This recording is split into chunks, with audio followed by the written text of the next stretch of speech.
জ্বালানি তেল ঘিরে চলমান সংকটের প্রভাব পড়েছে সমুদ্রকন্যা কক্সবাজারের জেলে পল্লীগুলোতে। তেল না পাওয়ায় সমুদ্রে যেতে পারছে না ফিশিং বোটগুলো। বিপাকে জেলে পরিবারের সদস্যরা। জেলেদের দাবি, সংকট অব্যাহত থাকলে বেকার হবেন শত শত জেলে। পরিস্থিতি ভয়াবহ হয়ে ওঠার আগেই পদক্ষেপ নেওয়ার দাবি তাদের। মোর্শেদুর রহমান খোকনের রিপোর্ট, জানাচ্ছেন সিরাজুল মনির শুভ।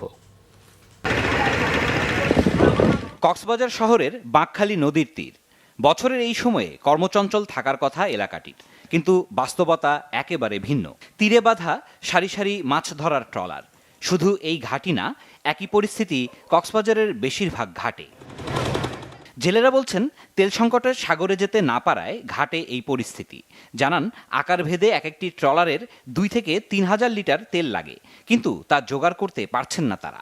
ফ্যামিলি নিয়ে খাইতে পারছে না, ওর সাগরে যাইতে পারছি না। আমরা তেলের জন্য তেল নিয়ে অনেক কষ্টে আছি। সাগরে যাই না পারি আবহাওয়ার কারণে। ওই যে গিয়া তেলের বেশি মা তেল নাই, ওই যে সাগরের মধ্যে একটু গিয়া ডাকাই লাগছে, ওই সাগর মানে মাছ টাছ নাই। সংশ্লিষ্টরা জানান, কক্সবাজারে সাগরগামী এসব ট্রলারে তেল সরবরাহের জন্য সরকার অনুমোদিত স্টেশনের সংখ্যা 17টি, যার সবগুলোতেই এখন সংকট। তেলের অভাবে সাগরে যেতে না পারায় বিপাকে জেলে, শ্রমিক ও ব্যবসায়ীরা। তেলের সংকট বেশি। আমাদের কক্সবাজার কোনো ফার্মে তেল নাই, তারা জমাইও রাখে নাই। সংকট, সেই জন্য আমরা জানতে চাই আপনার থেকে। সাগরগামী ট্রলারে তেল সরবরাহ করতে প্রতিদিন যেখানে 7 থেকে 10 গাড়ি তেল প্রয়োজন, সেখানে মিলছে মাত্র 1 গাড়ি তেল, জানালেন জ্বালানি সংশ্লিষ্টরা। অনেক হাজার হাজার ট্রলার এখানে আটকে পড়ে আছে তেলের সংকটে। আপনার দেখেন, আপনার মিডিয়াগুলো আপনার দেখেন আমার তেলের কি অবস্থা, কি সংকটে। সব জেলার এখানে ট্রলার আসতে বেরোচ্ছে। অনেকদিন ধরে আগে 10 গাড়ি 20 গাড়ি তেল আসতো, এখন 1 গাড়ি আসতেছে না। আমরা এখন তেল না পেয়ে বসে আছি। উদ্ভূত পরিস্থিতির প্রভাব সাগরে মৎস্য আহরণে পড়ার আশঙ্কা করছেন মৎস্য বিভাগ সংশ্লিষ্টরা।